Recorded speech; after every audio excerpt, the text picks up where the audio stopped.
there's a truth many dog owners don't want to hear. Your dog may not just be loved, your dog may be spoiled. And the deeper problem is this: your dog has learned that every whine, every paw placed on you, every expectant look, every small bark can make the whole house shift. You get up, you change the food, you give up your seat, you throw the ball one more time. And dogs learn very fast. In this video, we'll break down 10 signs your dog is being spoiled, and why sometimes the kindest thing you can give your dog is not one more yes, but a calm boundary. Number 10. Why does your dog refuse normal food unless you upgrade it? You put the food bowl down. Your dog sniffs it for a second, shrief, looks at you, then turns away as if you just served something terrible. You get worried, so you add chicken, broth, or cheese, and immediately your dog eats. Many people think this is loving their dog, but inside your dog's mind, the lesson is very clear. If I wait, the food gets better. Now, if your dog suddenly stops eating, seems tired, vomits, loses weight, or shows any unusual signs, you should check their health. But if your dog is healthy and regularly refuses normal food because it knows something tastier will appear, that behavior has been reinforced. The real message is, I don't need to eat right away because you will upgrade the meal. The right response is to feed on a schedule, keep meals consistent, and stop turning every refusal into a new reward. Number 9. Why does your dog wake you up in the middle of the night and you always obey? It's 3 a.m. Your dog whines softly, scratches at the door, nudges your hand with its nose, or stands there staring at you in the dark. You jump up because you're worried, because you feel bad, or simply because you want to get back to sleep. Of course, puppies, senior dogs, sick dogs, or dogs with unusual bathroom needs should be taken seriously. But if your dog wakes you up every night just to be fed, to play, to get petted, or simply because it wants you awake, then it has learned one rule: humans can be activated. Dogs are very good at reading cause and effect. Whining makes you open your eyes. Scratching makes you get up. Dropping a toy on the bed makes you react. Translated into dog language, your dog is saying, this signal makes you move. The problem is not that you love your dog too much. The problem is inconsistency. Because to a dog, one time you change your mind means, next time, try harder. Number 8. Why does your dog take over the best spot in the house? The whole couch is empty, but your dog lies right in the middle, stretches out its legs, rests its head on the pillow, and you end up sitting on the edge like a guest in your own home. It looks adorable, because dogs love places that are warm, soft, and full of your scent. But space also teaches dogs about boundaries.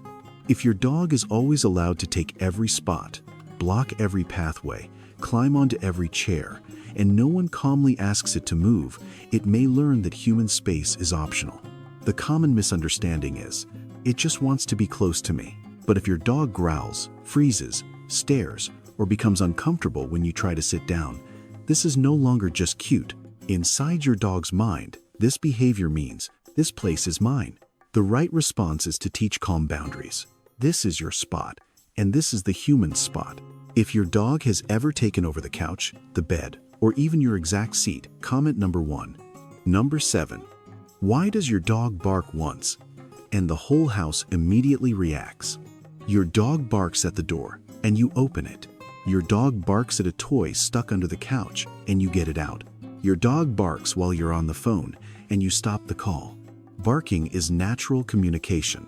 Dogs bark to alert, to ask, to protest, to show excitement, or to release tension.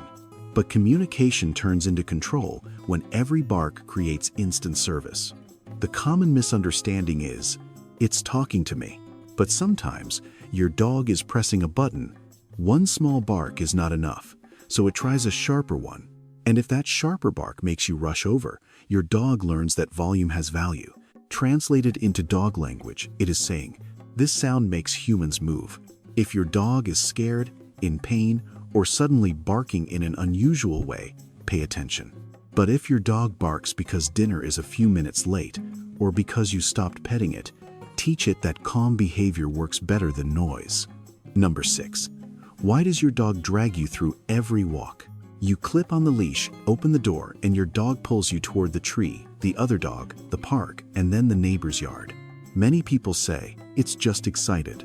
And yes, the outside world is a whole universe of smells. To a dog, every patch of grass is like a newspaper filled with information about other dogs, strangers, food, rain, wind, and the memory of the neighborhood.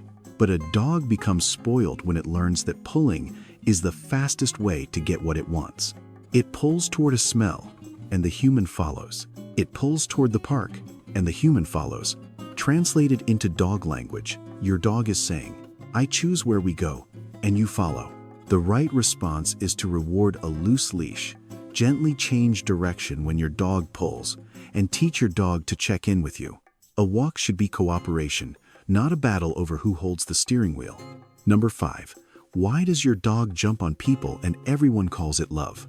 A guest walks in, and your dog rushes over, puts both paws on them, wags its tail, licks, whines, and pants heavily. Everyone laughs and says, it just really likes people, and that may be true.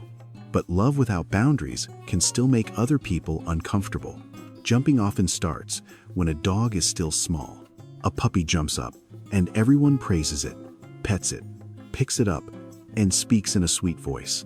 So the dog learns that jumping is the perfect way to greet people. Then it grows up. The behavior is the same, but the impact is much stronger. The common misunderstanding is, it's just too friendly. But sometimes, jumping is anxious energy, emotional overload, or poor impulse control.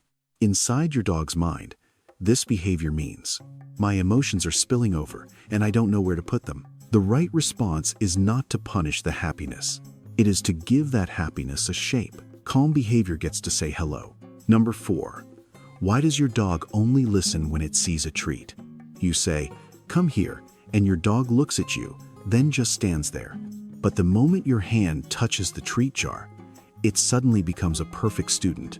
This is a sign that your dog has not truly learned cooperation. It has learned negotiation. Treats are not bad. They are a good training tool. But if your dog only listens when it sees the reward in front of it, the relationship has become a transaction. The common misunderstanding is, it just needs motivation. But if your dog already understands the cue and still waits to see what you have, it is evaluating the offer. Translated into dog language, your dog is saying, show me the deal first. This often happens when the owner repeats the cue too many times, the dog ignores it, and then the owner brings out the treat. So the dog learns, just wait until the reward appears. The right way is to use treats to build behavior, not turn them into a bribe. If your dog has ever only listened when it saw a treat, comment number 1, and stay until the end. Because sign number 1 is not really in your dog, it is in our own guilt. Number 3, why can't your dog handle being told no? You close the food cabinet, and your dog looks at you like it has been betrayed. You stop throwing the ball, and your dog barks. You don't allow it on the bed, so it whines, huffs, and jumps back up again. Many people soften because a dog's disappointed face can make us feel cruel. But no is not cruelty. No is information. A dog that has never heard no in a calm way is not happier. It is simply less prepared for real life. Because real life has closed doors, late meals, guests entering the home, objects that cannot be touched, and things that cannot be given immediately. Translated into dog language, your dog is saying, I want this, but I haven't learned how to be okay without it. The right response is to practice small moments of frustration tolerance, waiting before the food bowl, lying calmly while people eat, staying on its own bed when guests come in. The goal is to teach your dog this. Wanting something does not mean getting it right away. Number 2, why does your dog control your attention all day? You open your laptop, and your dog places its head on the keyboard. You start texting, and it nudges your hand. You talk to someone else, and it drops a toy in front of you, then stares. You stop petting it for a few seconds, and suddenly one paw lands on your hand like a reminder from a manager. This is adorable, and sometimes it does come from real attachment. Dogs are social animals. They want to be close to their person. But a dog that cannot tolerate your attention going somewhere else may not be deeply loving, it may be dependent. The common misunderstanding is, it needs me because it loves me. But real security does not require you to provide constant entertainment. If every nose nudge gets petting, and every interruption makes you stop what you are doing, your dog learns that your focus is something it can pull back. Inside your dog's mind, this behavior means, I have to monitor you. The right response is to teach your dog how to relax when nothing special is happening. Number 1. Why do you feel guilty every time you set a boundary? This is the biggest sign, because it is not really in your dog. It is in you. Your dog looks at you with those soft eyes. You don't give one more treat. You don't share your food. You don't open the door again. You don't throw the ball for the 81st time. And immediately, you feel that tightness in your chest. Is my dog sad? Does it think I don't love it? But dogs do not need a life without boundaries. They need a life they can understand. A dog feels safest with a stable person. Not angry, not cold, just clear. Translated into dog language, a calm boundary says, you don't need to control everything. I will keep this world stable for you. Dogs are not damaged by calm structure. They are helped by it. A spoiled dog is usually not spoiled because it is loved too much. It is spoiled because it is loved without enough clarity. If you recognized your dog in these signs, don't panic and don't blame yourself. Most of these behaviors don't appear because you are a bad owner. They appear because you love your dog so much that sometimes you forget love also needs a shape. Start small. Make the daily routine clearer. Reward calm behavior. Stop reacting to every demand. Give your dog choices in the right places. And set boundaries, where boundaries make your dog safer. A truly happy dog is not a dog that gets everything immediately. It is a dog that understands its world, trusts its person, knows how to wait, knows how to relax, and does not feel the need to fight for control over every moment.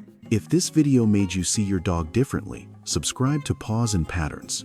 Share this video with someone who also has a dog, because they may be missing these very small signals too.